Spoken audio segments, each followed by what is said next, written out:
그 신학자들 중에는 여러분 1절에 보면 주 여호와의 영이 내게 내리셨으니 라는 구절을 봐요. 그리고 또 여호와께서 내게 기름을 부어서라는 그 구절에 그 날을 이사야 선지자로 해석하는 신학자들이 들어있습니다. 주 여호와의 영이 이사야에게 내리고 여호와께서 이사야 선지자에게 기름을 부어서 가난한 자에게 아름다운 소식을 전하게 하고 마음이 상한 자를 고치고 포로된 자에게 자유를 갇힌 자에게 노임을 선포했다는 것입니다. 그런데 예수님은 신약 성경에 보면 그렇게 말씀하지 않았지요. 누가복음 4장 16절에 보면 예수님은 이 말씀을 오늘 이사야 60장 1절에 나오는 이 말씀을 인용을 하면서 이것이 오늘 너희 귀에 응하였느니라고 그렇게 4장 21절에서 말씀을 했습니다. 그것은 곧 여기 이사야 60장 1절이 이사야의 사역이 아니고 예수님이 하실 사역이라는 그런 뜻입니다. 자, 그러면 이사야는 오늘 본문에서 예수님의 사역에 대해서 뭐라고 지금 말씀하고 있습니까? 이사야는 1절에서 예수님의 사역을 세 가지로 선포했습니다.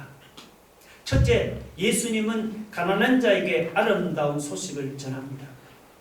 1절에 보면 주 여호와의 영이 내게 내렸습니다. 이는 여호와께서 내게 기름을 부어서 가난한 자에게 아름다운 소식을 전하게 하려 하심이라고 했습니다. 가난한 사람은 늘 빚에 짓눌려서 살아갑니다. 빚을 갚기 전에는 살아도 사는 것이 아니지요. 그런 사람에게 여러분 자기 빚을 다 갚아줬다는 소식보다 기쁜 소식이 있겠습니까? 평생을 빚에 시달리면서 살아왔는데 누가 내 빚을 다 갚아줬습니다. 이제는 더 이상 빚쟁이에게 쫓길 일도 없고 두 다리 쭉 펴고 잘 수 있으니 세상에 이보다 기쁜 소식이 어디 있겠습니까? 예수님이 하시는 일이 바로 이런 일입니다. 로마서 3장 9절을 같이 볼까요? 다 같이 한번 읽어봅시다. 시작. 유대인이나 헬레인이나 다 죄 아래 있다고 우리가 이미 선언하였느니라. 바울의 말대로 사람은 누구나 다 죄에 빚진 자로 죄 아래 사로잡혀 살아가던 비참한 인생이었습니다. 그런데 예수님께서 그 모든 죄값을 다 갚아주시고 죄에 빚진 인생을 되찾아 주셨으니 이것이 얼마나 놀라운 일입니까? 그뿐이 아니죠. 둘째, 예수님은 마음이 상한 자를 고쳐주십니다. 1절 가운데 보면 나를 보내사 마음이 상한 자를 고치며 몸이 병들고 상처가 생기면 병원에 가서 치료를 받지만 마음이 병들고 상처가 생기면 눈에 안 보여서 사람들이 심각하게 생각하지는 않습니다. 그런데 최근에 심리학이 발달해서 우리 마음도 몸처럼 병들거나 상처를 입는다는 것이 밝혀졌습니다. 육신의 병보다 마음의 병이 오히려 더 심각한 문제라는 것이 밝혀졌습니다. 하루에 수십 명씩 자살하는 것도 여러분 마음이 병들어서 자살하지 않습니까? 그러면 사람의 마음을 이렇게 병들게 하고 상하게 하는 것이 무엇입니까? 죄가 바로 사람의 마음을 병들게 하고 상하게 합니다. 죄가 바로 사람의 마음에서 기쁨을 빼앗아갑니다. 기쁨이 사라지면 의욕을 상실하고 여러 가지 정신적인 병들로 고통을 당합니다. 그런데 예수님은 우리의 육신의 병만 치료하는 것이 아닙니다. 주님은 우리 마음의 병이나 우리 마음의 상처도 치료할 수가 있습니다. 셋째, 예수님은 포로된 자에게 자유를, 갇힌 자에게 노임을 선포합니다. 1절 끝에 보면은 포로된 자에게 자유를, 갇힌 자에게 노임을 선포한다 했습니다. 이 포로된 자는 노예를 가르칩니다. 갇힌 자는 죄수를 가르칩니다. 노예는 가족들에게서 소외된 채로 먼 곳에서 강제로 일을 해야 합니다. 죄수들도 감옥에 갇혀서 사회로부터 소외되어서 살아야 합니다. 죄가 여러분 우리 인생에 가져온 또 하나의 결과가 있던 바로 이 소외입니다. 죄는 사람들을 하나님으로부터 소외시켰습니다. 죄는 사람들끼리도 서로 소외시켰습니다. 그래서 사람들은 어느 누구도 믿으려고 하진 않습니다. 심지어 자기 자신도 믿지를 못합니다. 그런데 예수님이 오셔서 이 소외의 철장을 부숴버리고 포로된 자에게 자유를 선포하고 갇힌 자에게 자유를 선포했습니다. 그래서 전에는 하나님을 두려워하던 사람이 이제는 마음껏 하나님을 앞으로 나아갈 수 있게 되었습니다. 전에는 사람을 믿지 않던 사람들이 이제는 서로를 믿고 서로 신뢰하게 되었습니다. 얼마나 놀라운 일입니까? 혹시 오늘 우리 중에도 죄에 빚진 자로 죄에 사로잡혀서 하루하루를 죄의 종으로 비참하게 살아가고 있습니까? 죄 때문에 마음이 병들고 상해서 삶의 의욕을 상실한 채로 여러 가지 정신적인 병으로 고통당하는 사람이 있습니까? 죄 때문에 하나님과 소외되고 사람들과도 소외당한 채로 고독하게 살아가는 사람이 있습니까? 여러분, 그런 사람은 죄를 회개하고 예수 그리스도를 마음에 영접하기 바랍니다. 예수님을 영접하면은 예수님이 우리 모든 죄값을 갚아주시고 죄에 빚진 인생을 죄에서 해방시켜 주십니다. 예수님이 마음이 병들고 상한 모든 사람을 다 고쳐주십니다. 예수님을 영접하시면 하나님과 사람들과 소외되어서 고독하게 살아가는 사람을 다시 회복시켜 주실 줄로 믿으시기 바랍니다.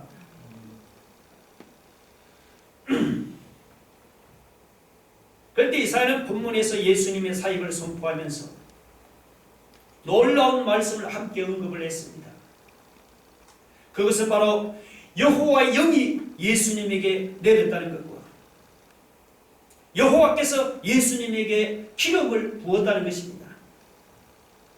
1절 보시면은 주 여호와의 영이 내게 내리셨으니, 이 나가 예수님을 했죠. 이는 여호와께서 내게 기름을 부어서 가난한 자에게 아름다운 소식을 전하게 하려 하시니라. 여기서 주 여호와의 영이 내리셨다는 것은 하나님의 영인 성령이 예수님에게 내리셨다는 말입니다. 여호와께서 내게 기름을 부었다는 것도 하나님께서 메시아 되는 예수님께 기름을 부어주시듯이 성령을 넘치도록 부어주셨다는 그런 말입니다. 여러분, 예수님이 메시아의 사역을 그냥 감당한 것이 아닙니다. 예수님이 가난한 자에게 아름다운 소식을 전하고 마음이 상한 자를 고치고 포로된 자에게 자유를, 갇힌 자에게 노임을 선포하는 것도 그냥 감당한 것이 아닙니다. 하나님께서 예수님께 기름을 부어주시듯이 풍성하게 성령을 부어주시기 때문에 예수님 그 메시아 사역을 감당할 수가 있었습니다. 그렇다고 어떤 특별한 때만 예수님이 성령의 능력을 받은 것이 아닙니다. 예수님은 잉태될 때부터 성령으로 잉태되었습니다. 공생애를 시작하실 때 하늘에서 성령이 비둘기같이 예수님 위에 강림했습니다. 예수님은 성령으로 죽으시고 성령으로 부활했습니다. 자, 그러니까 예수님은 이 세상에 오셔서 부활 승천하실 때까지 모든 사역을 성령의 능력을 힘입어서 감당해 나갔습니다. 예수님이 하나님의 아들이라고 성령과 상관없는 분이 아닙니다. 예수님이 하나님의 아들이기에 오히려 성령의 능력에 더욱더 의지했습니다. 가난한 자에게 복음을 전하는 것도 성령의 능력으로 전했습니다. 마음이 상한 자를 고치는 것도 성령의 능력으로 고쳤습니다. 포로된 자나 갇힌 자에게 자유를 선포하는 것도 성령의 능력으로 선포했습니다. 여러분, 예수님이 하나님의 아들이 아닙니까? 예수님은 하나님의 아들인데도 당신의 능력으로 일하지 않고 성령의 능력을 의지하고 성령의 능력을 힘입어서 일하시고 사역했습니다. 자, 그렇다면 하물며 여러분, 우리 같은 죄인이야 더 이상 무슨 말을 하겠습니까? 우리 같은 죄인이야 더더욱 우리는 성령의 능력을 의지하고 우리는 더더욱 성령의 능력을 힘입어야 하지 않겠습니까?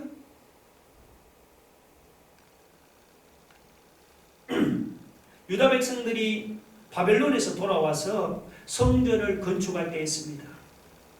그때 사마리아 사람들이 방해를 받아서 성전 건축이 20년 동안이나 중단되었습니다. 그런 반대 속에서 인간적으로는 도저히 더 이상 성전을 건축될 것 같지 않았습니다. 그때 하나님이 뭐라고 말씀하셨습니까? 여러분 스가랴 4장 6절을 한번 봅시다. 다 같이 한번 읽어봅시다. 시작. 이는 힘으로 되지 아니하며 능력으로 되지 아니하고 오직 나의 영으로 되느니라. 이는 힘으로 되지 아니하고 능력으로 되지 아니하고 오직 나의 영으로 되느니라. 성전은 사람의 힘이나 사람의 능력으로 건축하는 것이 아니고 오직 성령의 능력으로 건축하는 것입니다. 유다 백성이 인간적으로는 성전을 건축할 수 없지만 그들이 성령의 능력을 의지할 때 그들은 성전을 건축할 수 있었습니다. 여러분, 성전 건축만 성령의 능력을 의지해야 합니까? 아니지요. 우리가 하는 모든 일이 다 그렇습니다. 우리는 부족하고 연약해서 우리 힘으로는 아무것도 할 수가 없습니다. 그러나 우리는 비록 부족하고 연약하지만 우리가 성령의 능력을 의지하면 못할 것이 없습니다, 여러분. 문제는 어떻게 하면 성령의 능력을 받을 수 있느냐는 것입니다. 우리가 성령의 능력을 받으려면 여러분, 첫째 우리는 죄를 버려야 합니다. 성령은 하나님의 거룩한 영이기 때문에 죄가 있는 곳에는 성령이 함께 할 수가 없습니다. 예수 믿는데도 오늘 내 삶에는 성령의 능력이 나타나지 않습니까?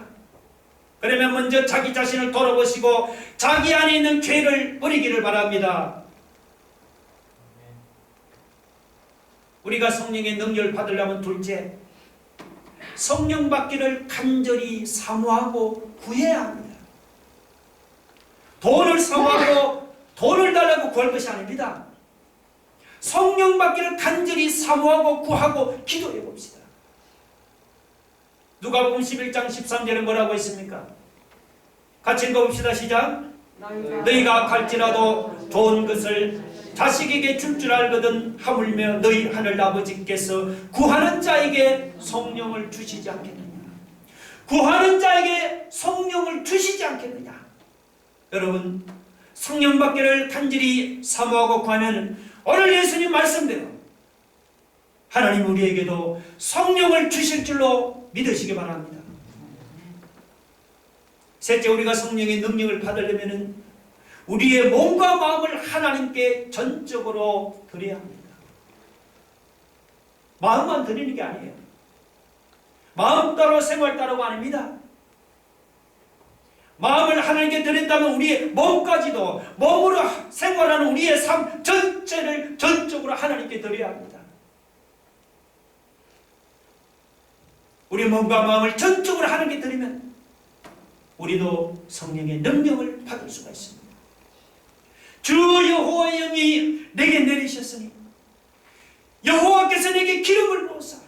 여러분 여기 여러분 이름을 한번 넣어보세요. 주 여호와의 영이 김 목사에게 내리셨으니 박상수 집사님에게 내리셨으니 말이죠. 여호와께서 내게 기름을 부으사. 예수님처럼 우리에게도 성령이 내리고 성령을 기름 붓듯이 받았어. 여러분이 코로나 위기를 이기고 능력 있는 삶을 살아갈 수 있기를 주의 이름으로 축원합니다.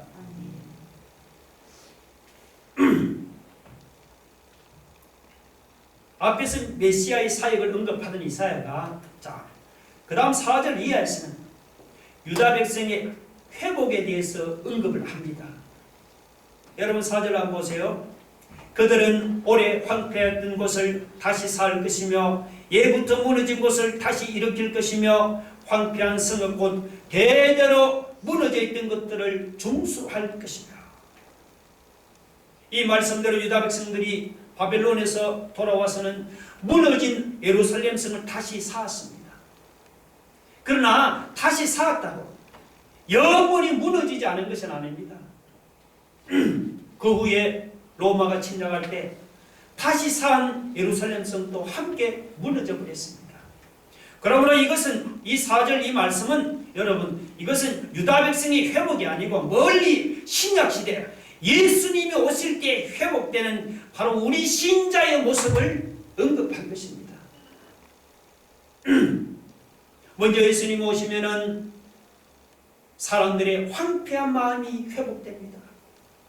주변의 마음이 황폐하고 피폐한 사람이 얼마나 많습니까? 여러분도 예수 믿기 전에는 마음이 황폐하고 피폐하지 않았습니까?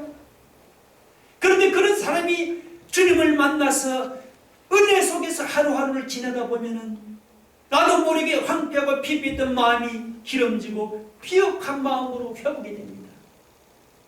또한 예수님 오시면은 사람들의 무너진 마음도 회복이 됩니다. 세상에 일자리가 없어서 마음이 무너지고 장사가 잘 안 돼서 마음이 무너지고 건강이 상해서 마음이 무너지고 이런 저런 일 때문에 마음이 무너지고 소망 없이 사는 사람들이 우리 주변에 얼마나 많습니까? 그런데 놀라운 일은 그런 사람이 예수님을 만나면 무너진 마음이 다시 회복됩니다. 그뿐이 아니죠. 예수님 오시면은 우리 신자가 제사장이 됩니다. 6절 보세요. 오직 너희는 여호와의 제사장이라 일컬음을 받을 것이라. 사람들이 너희를 우리 하나님의 봉사자라 할 것이며 너희가 이방 나라들의 재물을 먹으며 그들의 영광을 얻어 자랑하리라. 신자를 가리켜서 뭐라 합니까? 오직 너희는 여호와의 제사장이라 일컬음을 받을 것이라고 했습니다. 예수님의 신자를 말하는 거예요. 제사장 여러분 잘 알죠? 제사장은 하나님과 사람 사이에서 중보자 역할을 하는 사람입니다. 인간의 문제를 가지고 하나님 앞에 나아갈 수 있는 특별한 사람이 제사장입니다. 이 구약시대는 12지파 중에서 특별히 레위 지파에 속한 사람에게만 이 제사장의 신분이 주어졌습니다. 그런데 신약시대 예수님이 오시면은 이제는 예수 믿는 신자라면 목사님이 아니고 예수 믿는 신자라면 누구나 제사장이 될 수 있습니다. 그래서 베드로전서 2장 9절에서 예수 믿는 신자를 가리켜서 너희는 택하신 족속이요 왕같은 제사장들이라고 했습니다. 세상을 축복하고 세상을 위해서 기도하고 세상과 싸우는 제사장이 누구냐? 바로 예수 믿는 신자입니다. 여러분입니다. 전에는 별 볼 일이 없었는데 예수님 오시면 이렇게 제사장으로 하나님의 봉사자로 영광스럽게 회복되는 것이 바로 예수 믿는 신자입니다. 7절에 보면 예수님이 오시면 전에 수치를 당하던 사람이 회복됩니다. 7절 보면 너희가 수치 대신에 보상을 배나받으며 능욕 대신에 몫으로 말미암아 즐거워할 것이라. 그리하여 그들의 땅에서 갑질이 나고 영원한 기쁨이 있으리라. 사실 이것은 바로 예수 믿는 여러분을 향해 하시는 말씀이에요. 예수님 오시면 전에 수치를 당하는 사람이 보상을 배나받으며 능욕 대신에 영원한 기쁨을 회복합니다. 그렇다고 예수 믿는 신자만 회복되는 것이 아닙니다. 5절 보면 외인은 서서 너희 양떼를 칠 것이요 이방 사람은 너희 농부와 포도원 지기가 될 것이라 했습니다. 여기서 이 외인은 믿지 않은 불신자들을 가르칩니다. 예수님 오시면 전에는 예수님을 퇴직하던 불신자들까지도 주님께 나와서 신자들과 함께 주님을 섬기고 봉사하는 이런 놀라운 일이 일어납니다. 오늘 우리 중에 마음이 황폐하고 피폐해진 사람이 없습니까? 계속되는 어려움과 계속되는 실패로 마음이 무너져 내린 사람이 없습니까? 이런 이런저런 일로 인해서 안 믿는 불신자들 앞에서 수치를 당하고 능력을 당하는 사람이 없습니까? 여러분, 그런 사람은 자기 처지를 한탄하지 마시고 믿음으로 메시아 되시는 예수 그리스도를 바라보기를 바랍니다. 예수님은 어떤 분이라고요? 예수님은 황폐한 마음이나 무너진 마음을 회복시키는 분이라 했잖아요. 예수님은 별 볼일 없는 사람을 제사장과 하나님의 봉사자로 회복시키는 분입니다. 이 땅에 수치를 당하고 능력을 당하는 사람을 영원한 기쁨으로 회복시키는 분이 바로 예수님입니다. 신자만 회복시키는 것이 아니죠. 주님을 내직하던 불신자들을 주님을 섬기고 주님을 봉사하는 사람으로 회복시키는 분이 누구냐? 그분이 예수님입니다. 여러분, 신약시대는 그 예수님이 메시아로 우리를 찾아오셨습니다. 처지가 힘들어도 우리를 찾아오신 주님을 믿음으로 바라봅시다. 믿음으로 주님을 바라보면 황폐한 마음과 무너진 마음이 회복됩니다. 별볼일 없던 사람이 제사장으로 회복되고 하나님의 봉사자로 회복됩니다. 세상에서 수치와 능력을 다루는 사람이 영원한 기쁨으로 회복될 줄을 믿습니다. 불신자가 주님을 섬기고 주님을 봉사하는 사람으로 아름답게 회복될 줄로 여러분 믿으시기 바랍니다.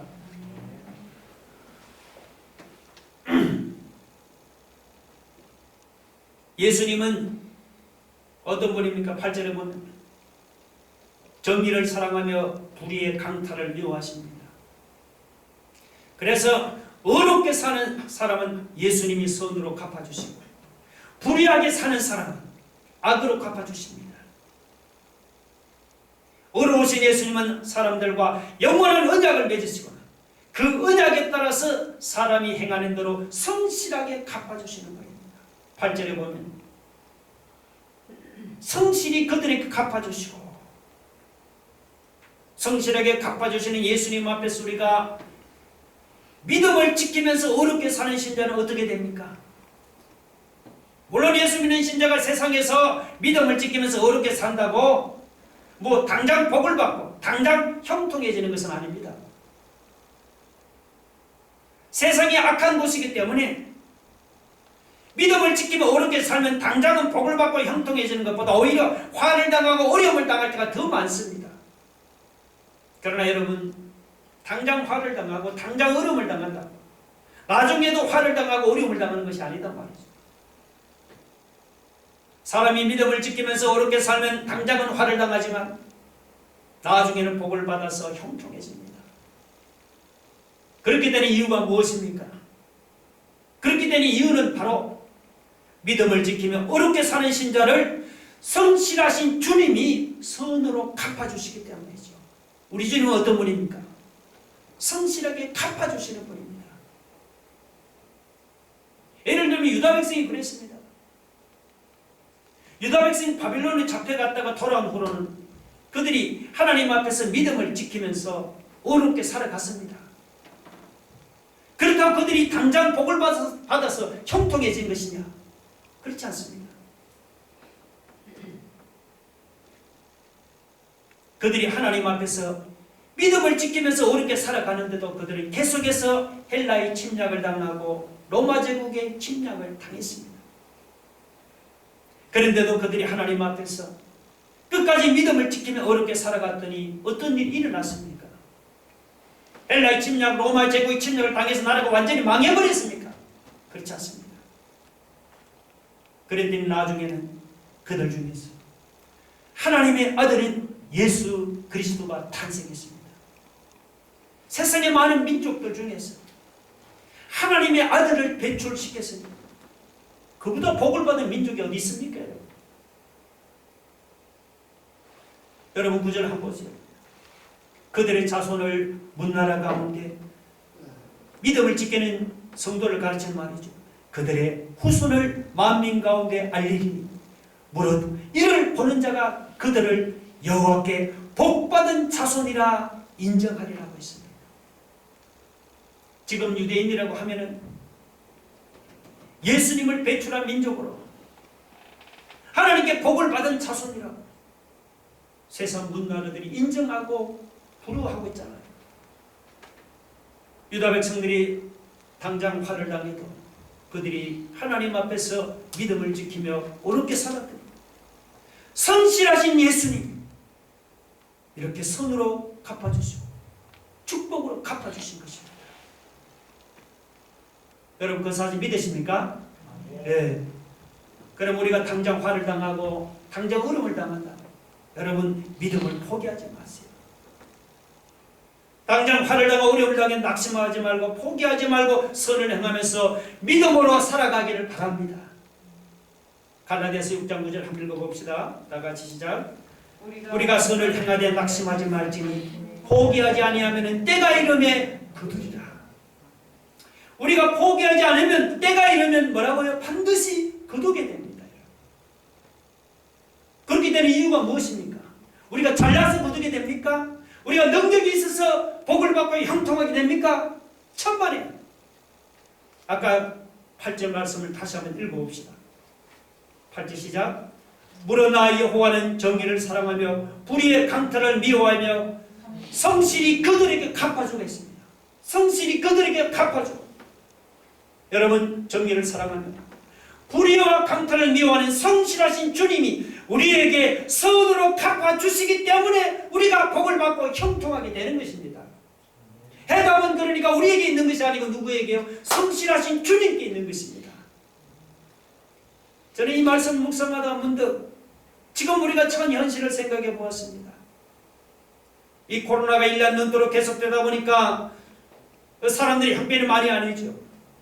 뭐 경제적으로 어려운 것은 말할 것도 없고 더 심각한 것은 우리가 일상생활을 제대로 할 수가 없으니까 많은 사람들이 지금 여러분 깊은 우울증에 빠져들고 있습니다. 그러나 불신자는 우울증에 빠질지라도 예수 믿는 신자를 우리는 달라야 하는 것입니다. 코로나로 당장 여러분이 화를 당하고 우울증에 빠질지라도 우리는 우리의 믿음이 흔들려서는 안 되는 것입니다. 어려울수록 흔들리지 마시고 우리의 믿음을 지켜나가야 합니다. 지금 코로나로 화를 당하니 바로 지금이야말로 세상 사람들 앞에서 우리의 믿음을 입증해야 될 때가 지금인 줄로 믿습니다. 여러분. 우리가 믿은 예수님은 믿음을 지키며 사는 신자를 선으로 갚아주시는 성실하신 분이라고 했습니다.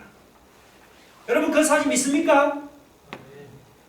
그러면 여러분 어떤 상황에도 낙심해서 믿음을 포기하지 마시고 힘들수록 믿음으로 성실하신 그분을 바라보시기 바랍니다. 성실하신 주님을 바라보시면 우리가 당장은 어려움을 당하지만 나중에는 주님의 갚아주심을 받아서 복을 받아 형통하게 될 줄로 여러분 믿으시기 바랍니다. 할렐루야. 다같이 말씀을 생각하면서 기도하겠습니다. 여러분 오늘 우리가 예수님은 어떤 분입니까? 성실하게 갚아주시는 분이라고 했습니다.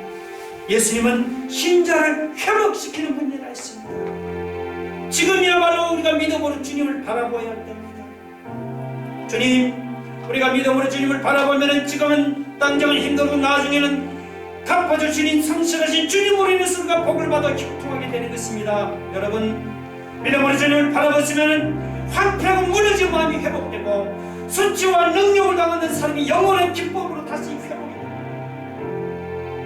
여러분 예수님이 성령의 능력으로 사역했다면 우리는 더더욱 성령의 능력을 의지해야 되지 않겠습니까?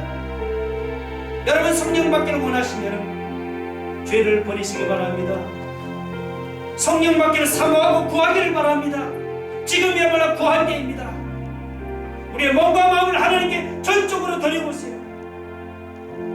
그래서 예수님을 영접하면은 예수님께서 내 죄값을 갚아주시고 예수님이 내 병들고 상한 마음도 고쳐주시고 하나님과 사람들과 소외돼서 고독하게 살아가는 사람도 주님이 회복시켜주시고 주여 오늘 이 시간 임하여 주시고 성령으로 바라마자 오늘 이 시간 주의 은혜를 한번 사모합시다. 같이 통성을 기도하겠습니다. 하나님 아버지